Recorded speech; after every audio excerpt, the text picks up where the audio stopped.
자, 그리고 이어서 한 분 더 연결을 하도록 하겠습니다. 같은 국회 법사위 소속인데요. 더불어민주당의 김남국 의원 전화로 만나보겠습니다. 나와 계시죠, 의원님? 네, 안녕하세요. 안산 단오늘 김남국입니다. 네, 일단 그 법무부의 불법 사찰 의혹에 대해서부터 좀 여쭤봐야 될 것 같은데요. 국민의힘에서는 이건 불법 사찰이라고 규정을 했습니다. 어떻게 받아들이십니까? 네, 영장주의가 적용된다라고 하면서 좀 오해를 하고 있는 것으로 보이는데요. 네. 최근 헌법재판소에서 그 출입국관리법에 대한 위헌소원 결정이 있었습니다. 네. 그 해당 재판 결정 내용을 보게 되면요. 네. 이게 형사재판에 계속 중인 국민의 이 출국을 제한하는 것은 음. 이 법무부의 처분은 행정적인 명령, 행정처분일 뿐이다. 음. 그래서 영장주의가 적용되는 것은 아니다라고 이렇게 분명하게 결정을 했고요. 그리고 이 해당 영장주의가 적용되지 않는다라고 하는 것은 기본적으로 영장주의라고 하는 것은 직접적이고 물리적 강제력을 수반하는 강제 처분에 해당된다라고 해가지고 예. 해당 출입국 관리법에 영장주의가 적용되지 않는다라고 판단을 이미 한 바 있습니다. 그래서 지금 이제 앞서 유상범 의원님께서 영장도 없는데 아니면은 뭐 네네. 이러한 어떤 처분도 없는데 검찰에서 요청하지 않았는데 이건 위반이다, 불법이다라고 하는 주장은 좀 타당하지 않은 주장 같습니다. 그러면 출입국 관리법에 따른 행위는 굳이 영장이 없어도 할 수 있다 이런 말씀이시네요. 간단히 정리하면. 네, 그렇고요. 그다음에 이제 또 앞서 마치 수사 중이어야만 된다라고 이렇게 예. 국한에서 말씀을 하고 계시는데요. 예. 출입국관리법 제4조 2항 2호에서는 검사가 이제 수사 중인 사람에 대해서 이제 요청을 하는 경우를 규정하고 있는데 그 외에도 굉장히 포괄적으로 정하고 있습니다. 그래서 예. 뭐 이게 세무조사를 받고 있는 사람이라든가 아니면은 감사원의 감사를 받고 있는 사람 또는 병역법상 병역을 기피하거나 뭐 보충역 편의 처분을 받고 해제된 사람 이러한 사람들을 다양하게 정해놓고 법무부 장관이 출입국 금지를 할 필요가 있는 경우에는 할 수 있다라고 규정되고 있기 때문에 네. 요거는 조금 잘못된 판단이라고 봅니다. 그러면 수사 대상자, 다시 말해서 피의자가 아니라 하더라도 출입국 관리 대상에 오를 수 있고 그 판단은 법무부 장관이 한다 이런 말씀이신가요? 네, 그리고요 하나 실질적으로 저희가 또 검토할 수 있는 것이 예.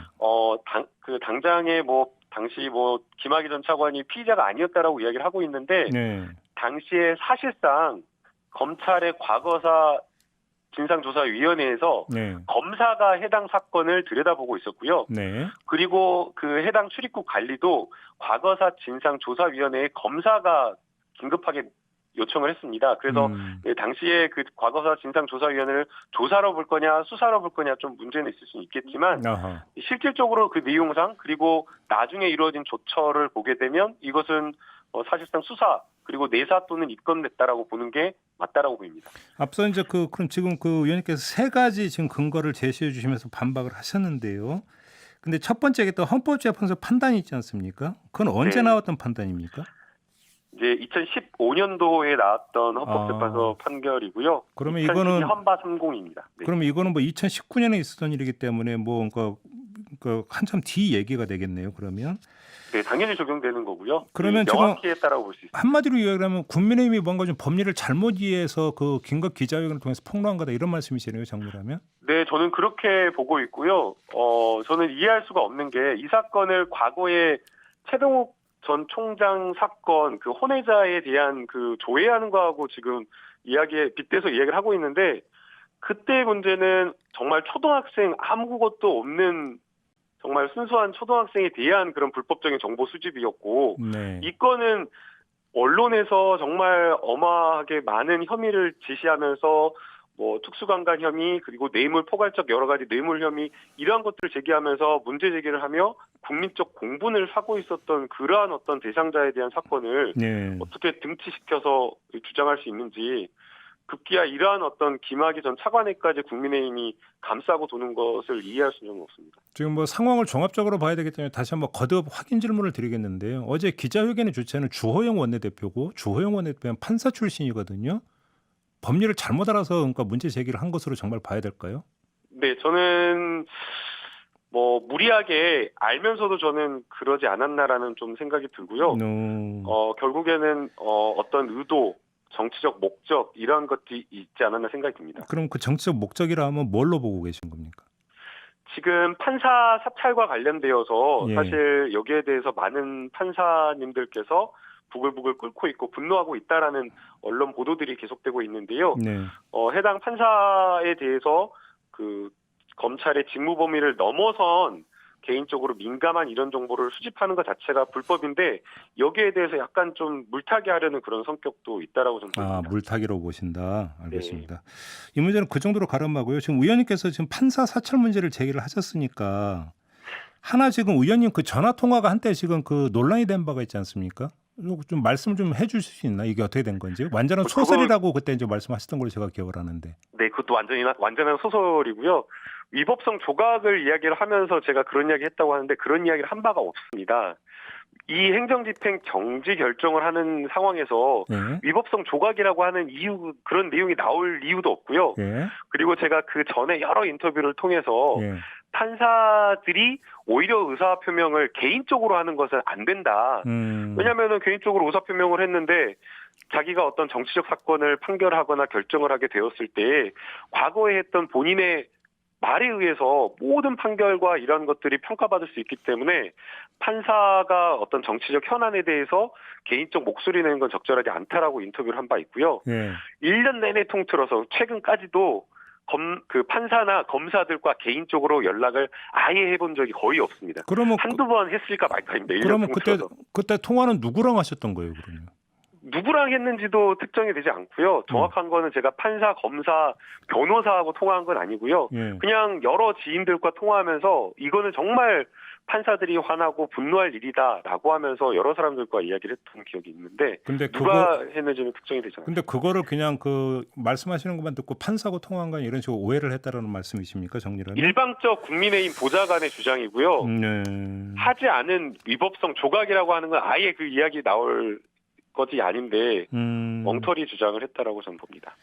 알겠습니다. 지금 그 공수처법 개정 문제를 좀 여쭤봐야 될 것 같은데요. 지금 법안 소위 오늘 열려서 처리하는 겁니까? 어떻게 되는 겁니까? 네, 오늘 법안 소위가 10시에 예정되어 있고요. 예. 그 첫 번째 의사 일정 안건으로 공수처법 개정안이 올라와 있습니다. 그 지금 조금 전에 그 인터뷰했던 유상범 의원 같은 경우는 양당 원내대표가 지금 합의 추천을 계속 시도를 해 왔다라고 말씀하시는데 어떻게 파악하고 계세요?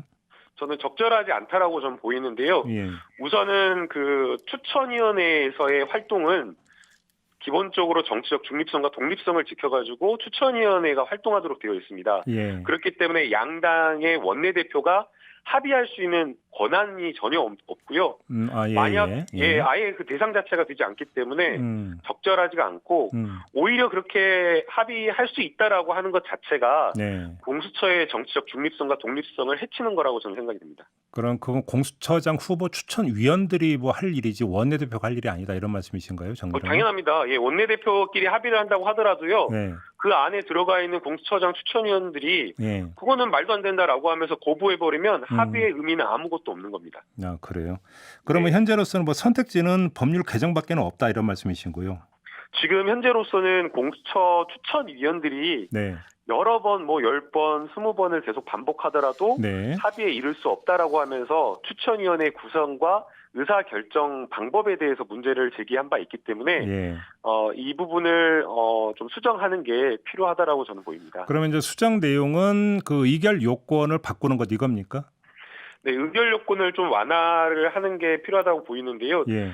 지금 현재 7분의 6 의사결정 구조라고 하는 것은 예. 그야말로 소수가 공수처 출범을 그냥 뭐 좋은 후보자를 추천하기 위해서 정당한 권한으로 권리로 행사하는 것이 아니라 네. 오히려 공수처 출범 자체를 막고 그다음에 공수처에 오히려 부적절한 적절하지 않은 후보들을 추천하는데 상당한 영향력을 미칠 수 있기 때문에 네. 좀 적절한 의사결정 방법은 아니라고 보이고요.